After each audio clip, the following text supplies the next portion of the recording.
Good morning students. आज हम NCERT exemplar के कुछ प्रॉब्लम्स देखेंगे। कल हमने 4 प्रॉब्लम्स देखे थे, आज फिर से 4 प्रॉब्लम्स देखेंगे। तो सबसे पहले प्रॉब्लम देखिए, फाइंड अ क्वाड्रेटिक पॉलिनोमियल। आपको क्या निकालना है? देखिए, जब आप एग्जाम्पल पढ़ते हैं ना, तो उस एग्जाम्पल को मीनिंग समझ के पढ़ना है। तो फाइंड क्वाड्रेटिक पॉलिनोमियल। ओके, तो हमारा टारगेट है क्वाड्रेटिक पॉलिनोमियल निकालना। और फिर एग्जाम्पल में क्या दिया है? Sum and product of zeros are √2 and -3/2 respectively.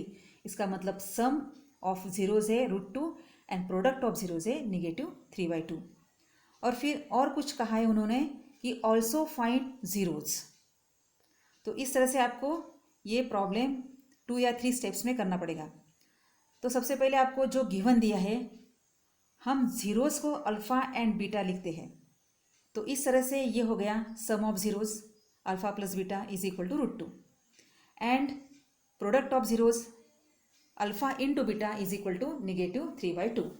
Okay, अब यहाँ पे देखिए क्वाड्रेटिक पॉलिनोमियल का ये स्टैंडर्ड फॉर्म है। ये फार्मूला मैंने आपको बताया था। इसमें आपको क्या करना है, जो सम ऑफ जीरोस दी है और जो प्रोडक्ट ऑफ जीरोस दी है वो वैल्यू सिर्फ यहाँ पे आपको रखना है। तो देखिए फॉर्मूला क्या है, इससे आप जल्दी से क्वाड्रेटिक पॉलिनोमियल निकाल सकते हैं। तो x² minus sum of zeros into x plus product of zeros.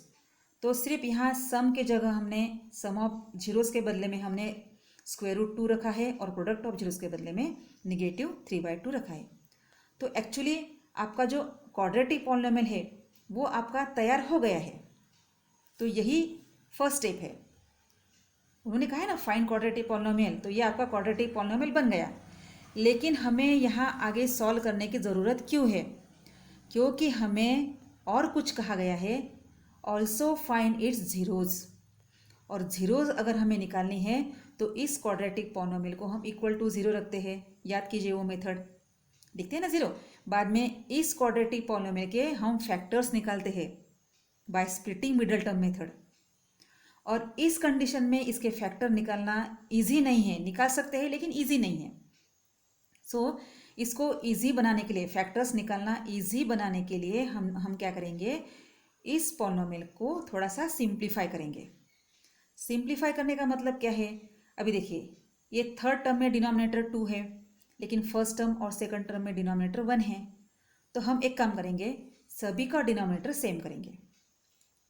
Okay, तो सबका डिनोमिनेटर सेम हो गया 2, तो ये कॉमन ले लिया। तो इस तरह से यहाँ हम 1/2 लिख सकते हैं।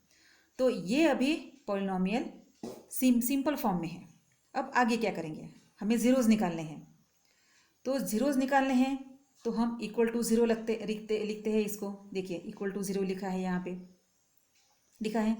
अब देखिए ये कंडीशन कैसी है, if a into B is equal to 0, अगर दो नंबर का मल्टीप्लिकेशन 0 है तो ऐसे कब होता है, किस कंडीशन में होता है? तो एक तो a इज इक्वल टू 0 होता है या तो b इज इक्वल टू 0 होता है। तो यहाँ पे ये है a और ये जो ब्रैकेट है वो है b। तो अभी देखिए a 0 हो सकता है क्या? यानी 1/2 = 0 हम लिख सकते हैं क्या? नहीं। तो इसका मतलब यहाँ पे आपको लिखना पड़ेगा 1/2 नॉट इक्वल टू 0। ठीक है, तो 0 क्या होगा? ये वाला ब्रैकेट 0 होगा। तो इस तरह से ये ब्रैकेट 0 हो गया। हमें फैक्टर्स निकालने हैं, तो हमेशा हमें क्या करना है इसको ध्यान में रखना चाहिए, भूलना नहीं है। फिर इसके हम स्प्लिटिंग मिडल टर्म से फैक्टर्स निकाले हैं। याद कीजिए कल हमने ऐसे 3 प्रॉब्लम लिए थे। तो इस तरह से हमने, देखिए हम लोग क्या करते थे, ये फर्स्ट टर्म और ये लास्ट टर्म, उसके कोएफिशिएंट्स को हम मल्टीप्लाई करते हैं -6। बाद में फिर ये -3 × 2 लिखा है। फिर यहाँ पे √2 को लिखा है, 2 कैन बी रिटन एज √2 × √2। तो हमने √2 क्यों लिया है? क्योंकि मिडल में √2 है, ये मैंने आपको कल बताया था। तो इस तरह से 4 टर्म्स बन गए जिसके हम 2 ग्रुप बनाएंगे। फिर यहाँ से कॉमन निकलता है। कॉमन कैसे निकलता है ये भी मैंने कल आपको बताया है। अगर कल का आपने वीडियो नहीं देखा है तो आज आपको कुछ भी समझ में नहीं आएगा, इसलिए कल का वीडियो सबसे पहले देखिए, इसके बाद आज का देखना। ओके, तो इस तरह से आपके 2 फैक्टर्स हो गए =0। फिर से ये पहला ब्रैकेट इक्वल टू 0, ये दूसरा ब्रैकेट इक्वल टू 0, और ये बन गए आपके टू रूट्स। यही तो आपको प्रॉब्लम में कहा है ना, फाइंड टू रूट्स। ये ऑल्सो फाइंड्स रूट्स नहीं, जीरोस, तो ऑल्सो फाइंड इट्स जीरोस। तो ये बन गया आपके जीरोस, ये फर्स्ट जीरो और ये सेकंड जीरो। ओके, अब ये देखिए सेकंड एग्जांपल। हाँ, सेकंड एग्जांपल थोड़ा बड़ा है। अभी इस प्रॉब्लम के हम टोटल 3 पार्ट्स करेंगे। अभी देखिए, आराम से पढ़िए। If remainder on division of this polynomial by x minus 3 is 21। इसका क्या मतलब है कि रिमाइंडर आपको दिया है जो है 21, और रिमाइंडर कैसे मिला है, तो x माइनस 3 से इस पॉलिनोमियल को डिवाइड किया। ओके, अभी याद कीजिए, अगर हम x माइनस 3 से डिवाइड करते हैं तो रिमाइंडर क्या होगा, तो रिमाइंडर होगा p ऑफ 3। कहाँ से आया ये 3, इसका 0। Okay, remainder theorem. Remainder theorem क्या है, अगर हम x माइनस a से डिवाइड करते हैं तो रिमाइंडर होता है p ऑफ a। तो इस तरह से रिमाइंडर हो गया 21, और रिमाइंडर p ऑफ 3 भी रिमाइंडर है, तो p of 3 is equal to 21। तो सबसे पहले हम इसको सॉल्व कर लेंगे। p of 3 is equal to 21, बस पॉलिनोमियल में x की जगह 3 रख दिया है और इसको सॉल्व करते गए हैं, और k की वैल्यू आई है -9। तो इस तरह से हमारा ये फर्स्ट पार्ट यहाँ तक हो गया। अभी second part, find the quotient. अभी हमारे k की वैल्यू क्या आई है, -9। ओके, तो हमारा क्वाड्रेटिक पॉलिनोमियल बन गया है x³ plus 2x² minus 9x plus 3, क्योंकि x की वैल्यू है -9। तो अभी इसको हमें x माइनस 3 से डिवाइड करना है, और यहाँ आएगा हमारा कोशंट, और ये डिवीजन आपको एक्चुअल डिवीजन मेथड से ही करना पड़ेगा। तो ये हो गया आपकी फर्स्ट स्टेप, और अभी करना है हमको second step, actual division method. तो ये है एक्चुअल डिवीजन मेथड, जो मेथड हमने आपको पढ़ाई है। तो इस तरह से यहाँ मिल गया है आपका कोशंट, ये ना कोशंट, ये है कोशंट। ओके, तो सेकंड पार्ट तो हमारा हो गया। अभी थर्ड पार्ट, उन्होंने क्या कहा है, find zeros of that polynomial. अभी याद कीजिए, हम किसी भी पॉलिनोमियल के जीरोस कैसे निकालते हैं। ये जो पॉलिनोमियल है ना, x³ plus 2x² minus 9x plus 3, अभी हमें इसके अगर जीरोस निकालने हैं तो हम क्या करते हैं, सबसे पहले उसको इक्वल टू 0 रखते हैं, बाद में क्या करते हैं, इसके फैक्टर्स निकालते हैं। अभी ये क्यूबिक पॉलिनोमियल है, इसके फैक्टर निकालना थोड़ा मुश्किल जाएगा आपको, तो इसकी एक मेथड है, वो मैं आपको बताने जा रही हूँ। तो सबसे पहले क्या करना, ये जो हमने डिवीजन किया है ना, ये डिवीजन को हमको डिवीजन एल्गोरिदम में कन्वर्ट करना है। कैसे, dividend is equal to divisor into quotient plus remainder. Okay, तो उस फॉर्म में पहले लिख लेना है, फिर आपके फैक्टर्स अपने आप बन जाएंगे। ये देखिए, ये लिखा मैंने, dividend is equal to divisor into quotient plus remainder. ठीक है, आपको आगे जितने भी प्रॉब्लम आएंगे जहाँ रूट्स पूछा है, आपको सबसे पहले ये डिवीजन एल्गोरिथम में उस प्रॉब्लम को कन्वर्ट कर लेना। फिर आगे क्या करेंगे, अभी देखिए, ये +21 इस साइड में आएगा तो निगेटिव हो जाएगा, तो इस तरह से यहाँ पे -18 आया, तो यहाँ तक तो ठीक है। फिर बाकी क्या रह गया है, x माइनस 3 और ये क्वाड्रेटिक पॉलिनोमियल जिसके हम फैक्टर्स निकाल सकते हैं बाय स्प्लिटिंग मिडिल टर्म। तो इस तरह से ये 3 फैक्टर्स हो गए इस क्यूबिक पॉलिनोमियल के। क्यूबिक है ना, डिग्री 3 है तो फैक्टर 3 होने ही है। तो हमें क्या करना है ये भूलना नहीं है, हमें जीरोस निकालने हैं। तो इक्वल टू 0 रखा, तो इसके फैक्टर को भी इक्वल टू 0 रखा। तो आप जानते हैं कि हर फैक्टर को इक्वल टू 0 हमें रखना पड़ेगा। तो x इज इक्वल टू 3 आया, बाद में जो x प्लस 3 इक्वल टू 0 रखेंगे तो x की वैल्यू -3 आएगी। Then put x plus 2 is equal to 0, then x will be -2। तो इस तरह से ये जो क्वेश्चन था, इसके 3 पार्ट्स थे। फर्स्ट पार्ट क्या था, सबसे पहले यहाँ तक फाइंड द वैल्यू ऑफ के, हमने पहले के निकाला है, then by actual division method quotient निकाला है, और लास्ट में हमने जीरोज निकालने हैं।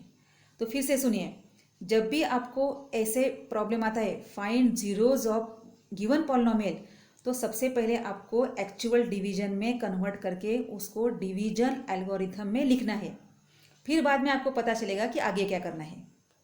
तो इसी तरह का एक और प्रॉब्लम है, तो ये है प्रॉब्लम। ओके, प्रॉब्लम पढ़ो। For which values of A and B, अभी यहाँ से तो क्लियर समझ में आता है कि आपको ए एंड बी की वैल्यूज निकालनी है। For which values of A and b, the zeros of q of x are also the zeros of p of x. इसका क्या मतलब है कि ये क्यू ऑफ एक्स और पी ऑफ एक्स के जीरो सेम हैं। ओके, तो आपको क्या करना है, right zeros of p of x, नहीं, which zeros of p of x are not the zeros of q of x, यहाँ पे क्यू चाहिए था। ओके, तो इस प्रॉब्लम को हम कैसे सॉल्व करेंगे? तो सबसे पहले प्रॉब्लम को थोड़ा ध्यान से पढ़िए। For which values of A and B, हम फिर से इसके टू पार्ट्स करेंगे। सबसे पहले यहाँ पे for which values of A and B, ये स्टेटमेंट बहुत इंपॉर्टेंट है। अभी सबसे पहले मुझे बताओ क्यू ऑफ एक्स की डिग्री क्या है, 3, और पी ऑफ एक्स की डिग्री क्या है, 5। तो कौन सा पॉलिनोमियल छोटा है, कौन से पॉलिनोमियल की डिग्री छोटी है, तो क्यू ऑफ एक्स की। ओके, ठीक है। अभी मैं आपको एक एग्जांपल बता रही हूँ। यहाँ पे जीरोस कहाँ है, तो जीरो से तो फैक्टर बनते हैं ना, ठीक है। तो अगर 24 के 2 फैक्टर से 3 and 4, ये दोनों फैक्टर्स है, और 12 के भी 3 and 4, ये 2 फैक्टर्स है ना। दोनों के भी 24 के भी 3 and 4 फैक्टर्स है, और 12 के भी 3 and 4 फैक्टर्स है।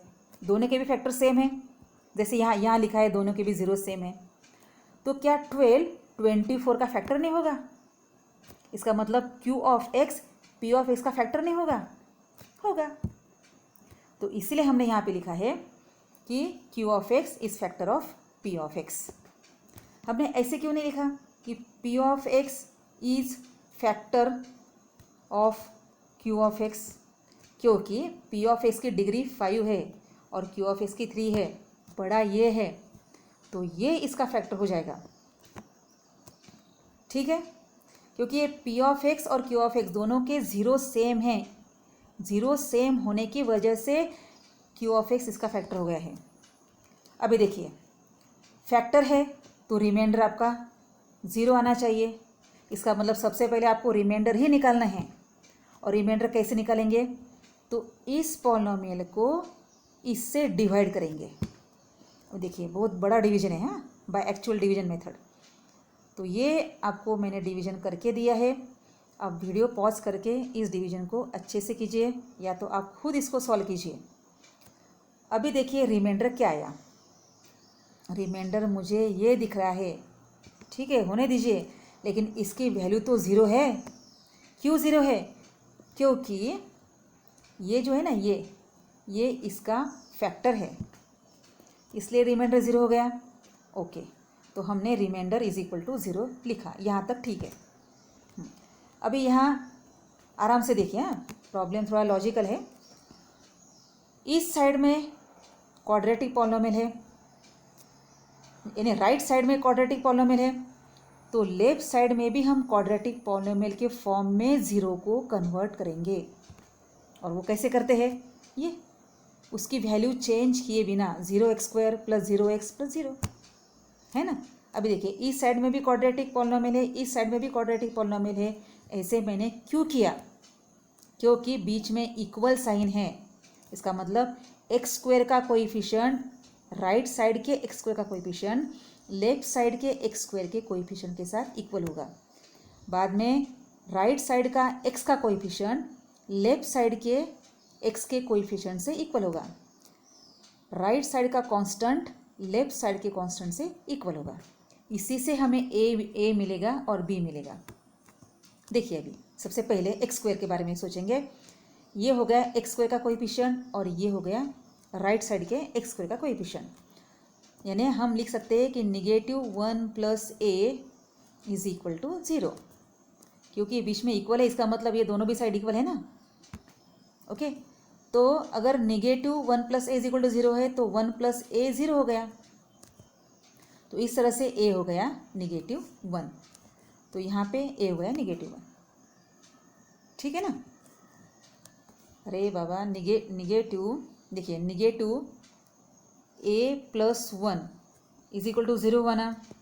ओके, अभी ये पूरी स्टेप अगर आप करेंगे ना तो इस तरह से करेंगे तो कैसे होगा, आप 10th क्लास में हो तो -a इज इक्वल टू +1 हुआ और a इज इक्वल टू -1 होगा। ठीक है, ये हो गया x² का कोएफिशिएंट। अभी x का कोएफिशिएंट, ये दोनों भी इक्वल होंगे, इसका मतलब हम ऐसे लिख सकते हैं ना, 3 + 3a इक्वल टू 0। तो अगर 3 + 3a इक्वल टू 0 तो हम लिख सकते हैं 3a इज इक्वल टू 0 - 3 यानी -3। तो अगर ये है तो हम a इज इक्वल टू -1 लिख सकते हैं। तो यहाँ से भी a इक्वल टू -1 आया और यहाँ से भी a इक्वल टू -1 आया, आने दीजिए, कोई प्रॉब्लम नहीं। तो a तो आ गया। अभी b के लिए क्या करेंगे, ये कांस्टेंट टर्म और ये कांस्टेंट टर्म इक्वल दिखाएंगे, ये है 0, और इस तरह से ये -2a इस साइड में आया तो ये b is equal to 2a हो गया।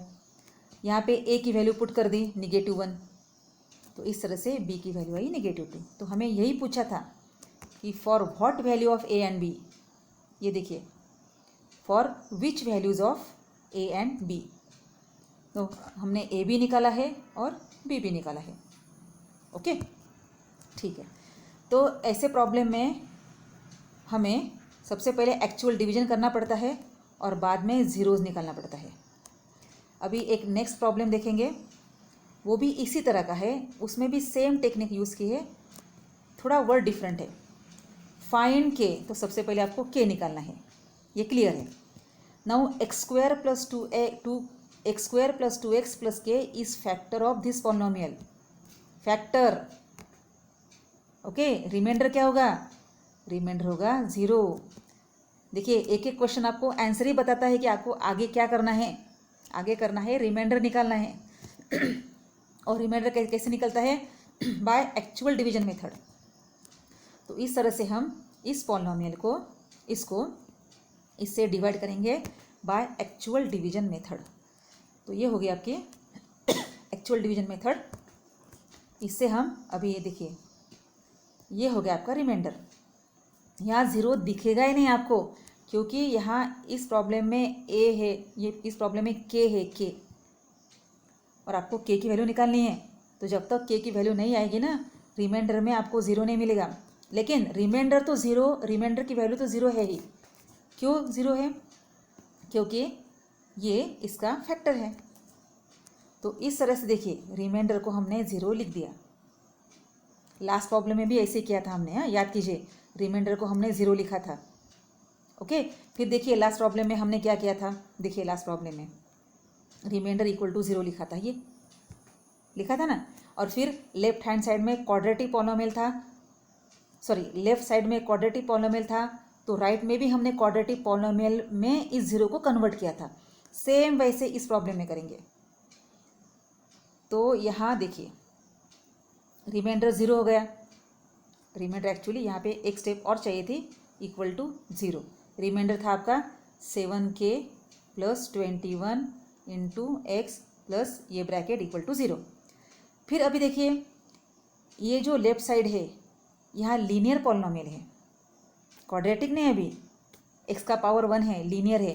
तो राइट में भी लीनियर पॉलिनोमियल में कन्वर्ट करेंगे 0 को, तो ये 0x + 0 हो गया। यहाँ ठीक है। फिर लास्ट प्रॉब्लम में हमने क्या किया था, देखिए बिल्कुल सेम वैसे तो करना है।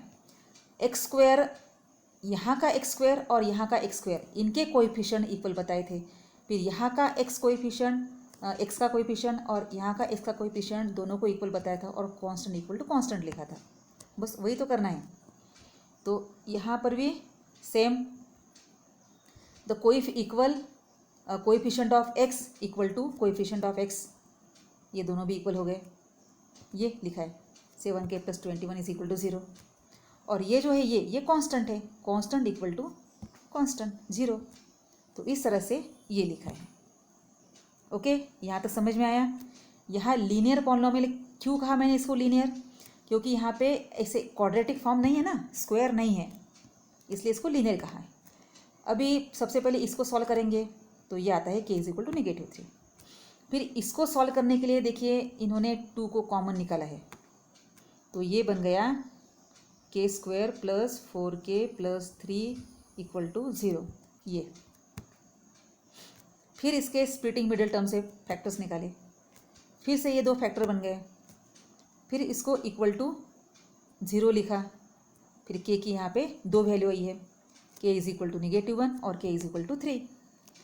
तो इस तरह से यहाँ पर भी k की वैल्यू -3 है और यहाँ पर भी k की वैल्यू -3 है। तो अगर आप k की वैल्यू -3 रखेंगे इसमें तो ही आपका रिमाइंडर 0 आता है। k की वैल्यू -1 रख के देखिए, रिमाइंडर 0 नहीं आएगा, क्योंकि आपको रख के देखना पड़ेगा। तो इसलिए k इज इक्वल टू -3 रखने पर ही रिमाइंडर 0 हो जाएगा, इसलिए k की वैल्यू है -3। तो ये हो गया सेकंड पार्ट, सॉरी सेकंड नहीं, first part, find the value of k। देखिए क्या किया, इसको इससे डिवाइड किया और फिर रिमाइंडर निकाला, फिर रिमाइंडर को इक्वल टू 0 लिखा, फिर k की वैल्यू निकाली, तो ये होगी फर्स्ट स्टेप। अभी सेकंड स्टेप में उन्होंने क्या पूछा है, हाँ, फाइंड ऑल ज़ीरोज़। मैंने आपको कहा था जब ज़ीरोज़ निकालना है तो क्या करते हैं, ये पूरा पॉलिनॉमियल इक्वल टू 0 रखते हैं। तो इसके पहले हमें फैक्टर्स चाहिए, तो हम इसके फैक्टर्स इजीली नहीं निकाल सकते हैं। तो मैंने और आपको कुछ बताया था कि यहाँ पे डिवीजन एल्गोरिथम में इसको कन्वर्ट करना है। ये डिविडेंड है ना, तो इसको लिखना है divisor into quotient plus remainder. तो ये देखिए मैंने लिखा यहाँ पे, ये डिविडेंड इज इक्वल टू, ये डिविडेंड है, is equal to divisor into quotient plus remainder. अभी रिमाइंडर मैं यहाँ पे क्यों नहीं लिखा, क्योंकि रिमाइंडर यहाँ पे 0 है, क्योंकि इन्होंने पता है क्या किया, उन्होंने k की वैल्यू -3 रख दी है। यहाँ देखिए ऊपर, यहाँ k की वैल्यू इस पॉलिनॉमियल में, इसमें k की जगह -3 रखा है, सॉरी कहाँ है -3, यहाँ पे। तो यहाँ पे -3 रखने के बाद ही आपका जो है ना रिमाइंडर यहाँ पे 0 आता है, ये टर्म पूरी 0 बन जाती है। इसलिए इन्होंने लिखा है यहाँ पे dividend is equal to divisor into quotient plus remainder. ठीक है, अभी इसके फैक्टर आप निकाल सकते हैं by splitting middle term method, इसके भी फैक्टर आप निकाल सकते हैं by splitting middle term method. तो इस तरह से टोटल 4 फैक्टर्स मिल गए, 4 फैक्टर्स मिल गए, इसका मतलब 4 ज़ीरोज़ मिलेंगे। तो सबसे पहले ये x-1, इससे मिलेगा 1 0 1, x + 3 से 0 मिलेगा -3, x-2 से 0 मिलेगा 2 और 2x + 1 से 0 मिलेगा -1/2। तो इस तरह से ये NCERT एग्जाम्पल के एग्जाम्पल से, हाँ थोड़े हार्ड है, लेकिन ऐसे प्रॉब्लम की भी प्रैक्टिस आपको करना चाहिए। ठीक है।